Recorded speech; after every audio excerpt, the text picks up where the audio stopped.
A nossa entrevista a partir de agora é com a climatologista Sara Cardoso. A Sara Cardoso, que é coordenadora da Sala de Situação da Secretaria de Meio Ambiente do Estado do Piauí, que vai falar conosco sobre a seca, os impactos da seca, que em 2025 promete ser severa, um cenário que não é muito animador e que deve trazer impactos significativos para mais da metade do território piauiense, né? Os dados são realmente preocupantes e a Sara está aqui conosco para falar sobre isso. Sara, bom dia, seja bem-vinda aqui ao nosso programa. De modo geral, qual a avaliação que a Secretaria de Meio Ambiente tem e quais são os dados relacionados à seca no Piauí em 2025 e por que esse cenário é preocupante? Bom dia. Bom dia a todos e todas. Obrigada pelo convite. Bom, a nossa estação chuvosa ela foi muito irregular, tanto espacialmente como temporalmente. Espacialmente, que eu quero falar para o povo entender, chovia em um canto do município e no resto não. Temporalmente, a gente não tinha chuvas regulares todos os dias, né? Ao contrário se fizéssemos uma volta no tempo, nos 10 anos atrás, né? A gente via que amanhecia chovendo, começava a chover de tarde, entrava à noite chovendo, amanhecia chuviscando, não era assim? Sim. Esse ano a gente não teve um dia sequer com essa configuração. E o que é que aconteceu? Nós tínhamos aí configurações da temperatura oceânica, né? Da superfície marinha desconfiguradas aí.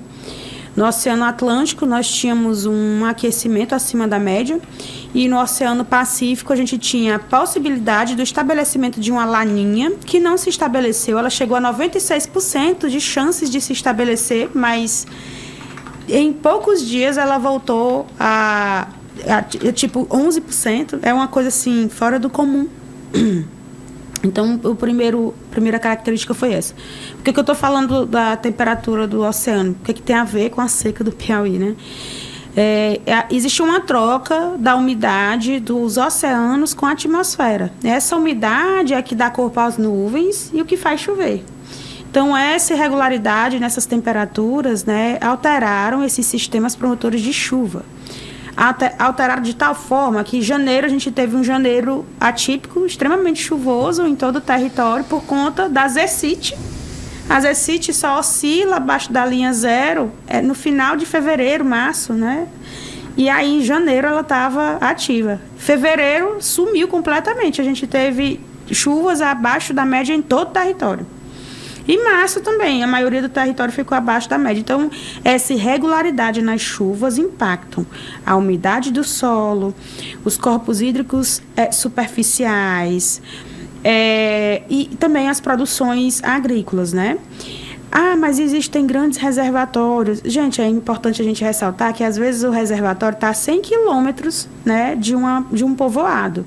E, às vezes, a água do reservatório é imprópria para o uso, né? É bom a gente deixar bem esclarecido isso. Então, e no Piauí tem muito disso, inclusive, água com a quantidade de sais acima do próprio para o consumo, exato, né? E que, muitas vezes, há água em uma quantidade até razoável, mas que não serve para o consumo humano. Exatamente. É por isso que eu queria falar sobre isso, que às vezes a pessoa diz assim, eu não estou sentindo essa seca. Você não sente porque você tem água encanada, você está no contexto do urbano. Agora, quem está no contexto do rural, que é do sertão, pequeno produtor que faz plantio de sequeiro, que é aquele plantio que usa exclusivamente a água da chuva, esse está sentindo. Por quê? Porque a chuva foi tão irregular que ela não encheu os pequenos reservatórios, não encheu os barreiros. Os riachos, em pleno março, estavam secos, né? Colapsando. Então, em março, a gente já tinha ali 18% do território, 11% do território com seca grave. O que é a seca grave? Existem várias intensidades de seca, a fraca, a moderada e a grave. Desde 2024 a gente está com seca fraca em 100% do território e aí começou no segundo semestre a evoluir a seca moderada. E aí, em janeiro, voltamos para a seca fraca, porque choveu melhorzinho. Em fevereiro, voltamos com alguma parcela para a seca moderada. Aí chegou a seca grave. O que significa seca grave? É quando tem perda de 100% da produção, quando já impacta também na produção de animais, né? Eu vou dar um exemplo assim que eu fiquei chocada. Em fevereiro e março, nós fizemos uma volta no território, né? Nós rodamos aí quase 4.000 quilômetros, indo e vindo nos municípios. E aí, nós pegamos relatos dos pequenos produtores. Eles falaram que já estavam vendendo o caprino, que é altamente resistente, porque não fez pasto para alimentar, o milho tinha perdido 100% da safra do milho, e aí eles não iam ter como alimentar na estiagem. Então, quando a gente tem já impacto também na produção animal e já é seca grave, para agravar ainda mais, em pleno abril, ali próximo ao município de Simões, eu estou citando exemplos, né? Já haviam alguns povoados, né, consumindo água de carro-pipa. Abril, né, final da estação chuvosa, não é para ter isso. Agora, Sara, a gente vê todos os anos essa situação. O Nordeste sofre muito com a estiagem, com a seca, sobretudo o nosso Piauizão. A pergunta que eu lhe faço é: o nosso Piauí, o nosso sertão nordestino, ele tem um lençol freático muito abundante. A perfuração de poços, ela não seria uma saída para a irrigação desses plantios, para até o consumo humano desta água, ou a água, mesmo sendo um lençol freático até razoavelmente bom, a água não é própria para o consumo? Então você falou uma coisa que é importante a gente também educar a população. Nós temos um lençol freático bom. Porém, nos últimos 5 anos, a chuva está irregular. A água, do ciclo da água, ela precisa penetrar para chegar no lençol freático, né? No ano passado, a gente observou uma diminuição das águas subterrâneas também, né? Aí tem o ponto 2. A água lá do sudoeste, né, das chapadas ali, por assim dizer, e sudeste, elas são muito salobras, né? Tem uma quantidade de sais muito expressivas. Dá para utilizar a água, mas precisa de um sistema para dessalinizar. Começa por aí. Outra coisa, não é todo lugar que é propício para furar, né? Porque às vezes ela está muito profunda. É importante a gente falar disso. Essa era uma possibilidade. Precisamos investir em mais tecnologias para isso, para o estudo dessa água, para dessalinizar e para perfurar esses poços. O Ceará, ele já faz estudos sobre seca desde 1920, né? A gente também tem um atraso nesses estudos. Esses estudos, eles começaram a ficar mais expressivos agora nesses últimos 2 anos, né? Dos últimos 2 anos aí.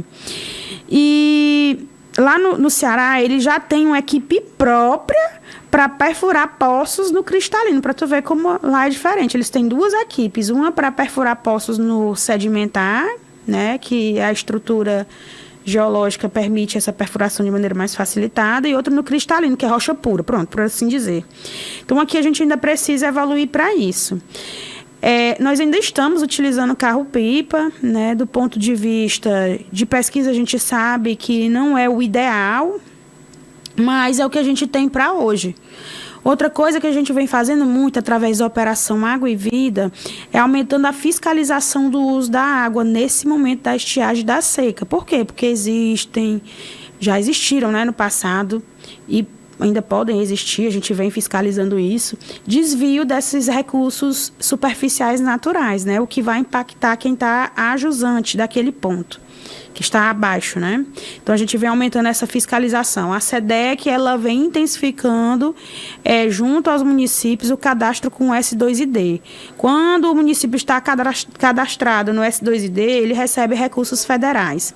Nós, da SEMAR, fiscalizamos, né? Fazemos outorgas, também autorizamos a perfuração de poços, a gente está nesse plano. O ideal é isso, é perfurar poços, fazer pequenos barreiros, fazer barreiros subterrâneos, né? Tem esse estudo. Por que subterrâneo? Porque é como se a gente fizesse um açude por baixo do solo, coberto. Por quê? Porque aqui a gente tem muito sol e o sol evapora muito rápido. Então, a gente tem que pensar numa estrutura desse porte. É o ideal para atender a médio e longo prazo, né? Em curto prazo, o jeito é o carro-pipa mesmo. Sara, a gente está falando, obviamente, da seca e dos seus efeitos, mas eu sei que a senhora integra lá a equipe da SEMAI, e nas últimas semanas teve algumas discussões relacionadas à questão da instalação de um hidrômetro em postos privados, né? Em postos. A senhora acompanha essa discussão ou realmente é de outra área da pasta? Pronto, a gente tem a diretoria de recursos hídricos, dentro da diretoria tem a sala de situação que faz monitoramento hidrometeorológico, aí tem a área da fiscalização e outorga essa parte de cobranças, né? Sim. Eu não sou dessa área, então eu não tenho, assim, competências e habilidades para responder. Eu fico mesmo no campo da hidrometeorologia. Certo. A gente voltando, então, para esse assunto, eu lembro que a gente até comentei aqui, por exemplo, na Semana Santa, eu andei pelo interior e a gente viu poeira na estrada, uma coisa que, historicamente, não é comum, né? Já que no período da Semana Santa, o normal é que os riachos estejam cheios e aí a gente ainda está no mês de julho, né? Estamos chegando ainda naquele período BR-Obró, que certamente tem uma característica essencial, mas enfim, o que a gente pode esperar então no que diz respeito? Ainda é possível esperar questões relacionadas às chuvas no segundo semestre desse ano? Porque muitas vezes a gente sabe que quando dá pelo menos lá em novembro já começa a ter alguma chuva mais torrencial, algum estudo, alguma previsão nesse sentido, ou realmente as perspectivas não são boas? Olha, eu falei aí da seca grave, né? A gente tem hoje 45% do território com seca grave. Nós já temos a previsão até setembro. Até setembro a previsão é de temperaturas acima da média, umidades relativas críticas, chuvas abaixo da média. O que é que eu quero dizer? Você sabia que chove em agosto, chove em setembro, outubro e novembro? Chove um pouquinho, né? Tem lugar que está previsto 0,5 milímetros, não é nem 1 milímetro. Só o sereno. Só o sereno, para esse período. E aí você imagina que dentro dos modelos de previsão estão apresentando que vai ficar abaixo da média. Se a média é menos de 1 milímetro. Então, nós temos uma perspectiva de avanço da seca no nosso território e chuvas mesmo só na segunda quinzena de outubro. Começa a chuva no sul do estado, em virtude de um grande sistema chamado Zona de Convergência do Atlântico Sul, que é quando ele começa a se apresentar, que é um dos sistemas promotores de chuva nessa porção do Nordeste, então vai impactar no sul do estado. Então a gente tem essa previsão dessas primeiras chuvas na segunda quinzena de outubro.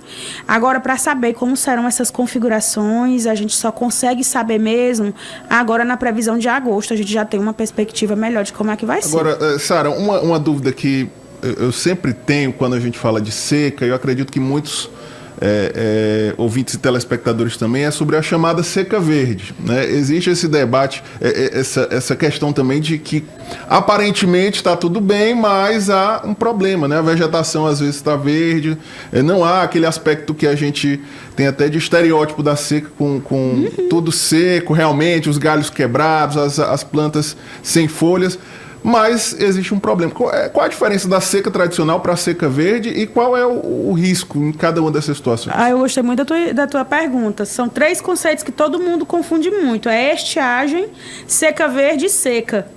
A estiagem é um processo natural. É quando você sai da estação chuvosa e aumenta o processo de evapotranspiração e diminui a recarga por conta da falta de chuva, né? A gente está na estiagem, acabou a estação chuvosa, começou a estiagem. E é diferente de seca.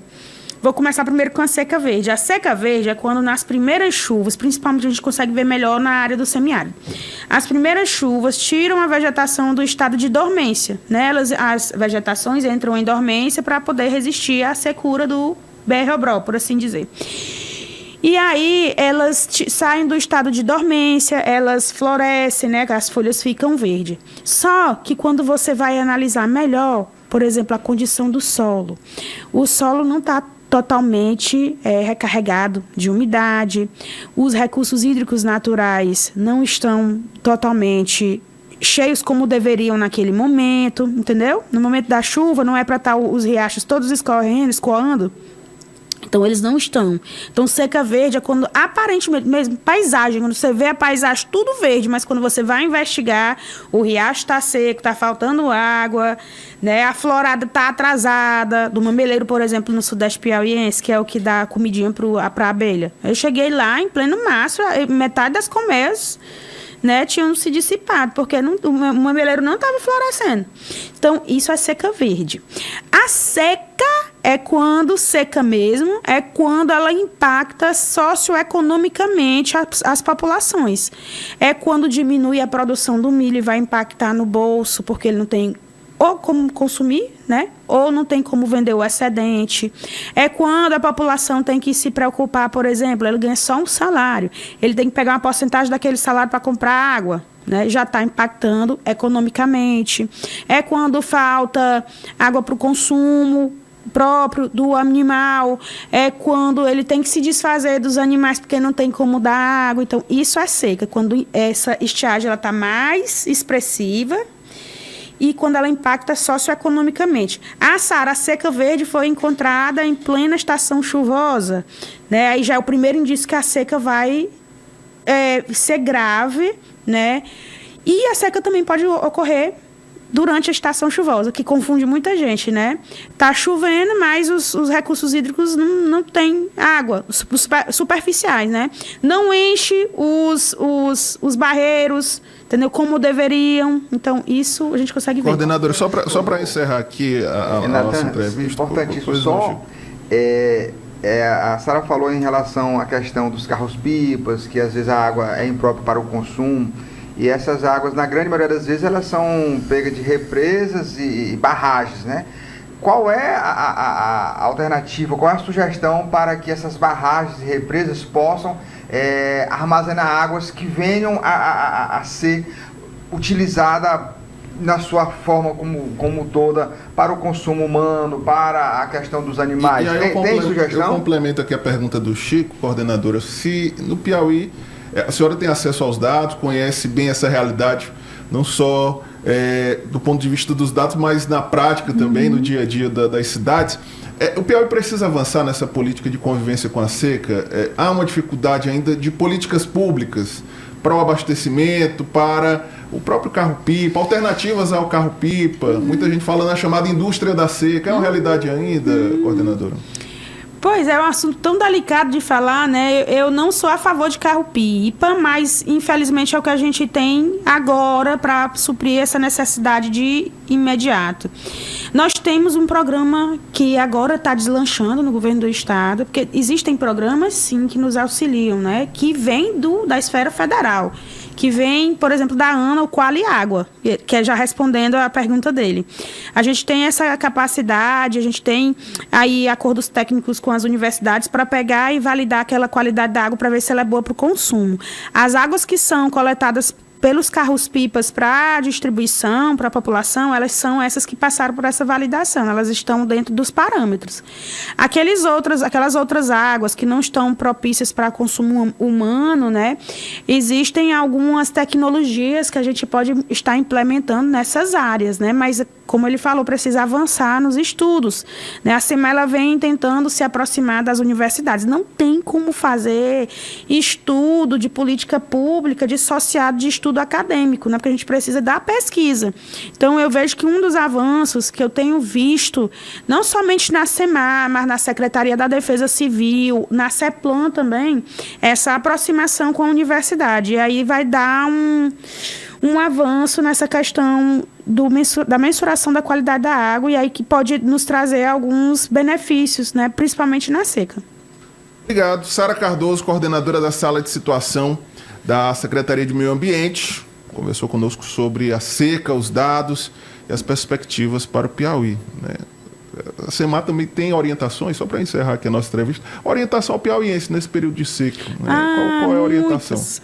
Gente, no período da seca, olha só, culturalmente a gente gosta de botar fogo lá no interior. Varre o terreiro no final do dia, junta a folhinha e bota fogo, não é isso? É cultural nosso. Não tem como você chegar e dizer assim pro seu avô, pro seu pai, não faça isso não, porque ele vai dizer que no tempo do vô dele fazia e dava certo. Isso é cultural. Mas vamos nos educar, nós que temos essa educação ambiental mais expressiva, vamos evitar colocar fogo nos nossos resíduos sólidos e lixos, vamos aprender a cobrar da gestão municipal para a coleta desses resíduos sólidos. Por quê? Um tempo seco, tanto de vegetação quanto de de solo quanto de temperatura, ele deixa aquele espaço geográfico propício para incêndios florestais. Então, a nossa orientação é que você procure não colocar fogo nos seus resíduos sólidos e lixo. Com relação à saúde, consuma bastante líquidos, principalmente água. Eu gosto de tomar uma cervejinha no final da tarde quente. Aquilo ali é altamente diurético, né? Você vai suar muito mais, vai se desidratar mais rápido. Tudo bem, tomar uma cervejinha é legal, é cultural nosso também. Mas tome a sua cervejinha com água, né? Você tem idoso... até no outro dia você não fica nem de ressaca, né? Uma dica. E outra coisa, se você tem idoso e crianças em casas, tente deixar o ambiente mais arejado, abra mesmo as janelas, coloque uma toalha molhada, um umidificador, porque isso melhora essas condições. E a galera fitness que gosta de correr no final da tarde, vá correr onde tem áreas com muitas árvores, né? Na sombra, né? Na sombra, porque tem uma condição de temperatura e de umidade melhor. Obrigado, Sara Cardoso, coordenadora da Sala de Situação da Secretaria de Meio Ambiente. Volte sempre aqui ao nosso estúdio. Prazer em recebê-la. Esperamos com dados mais animadores, né, sobre a realidade piauiense. 8h04.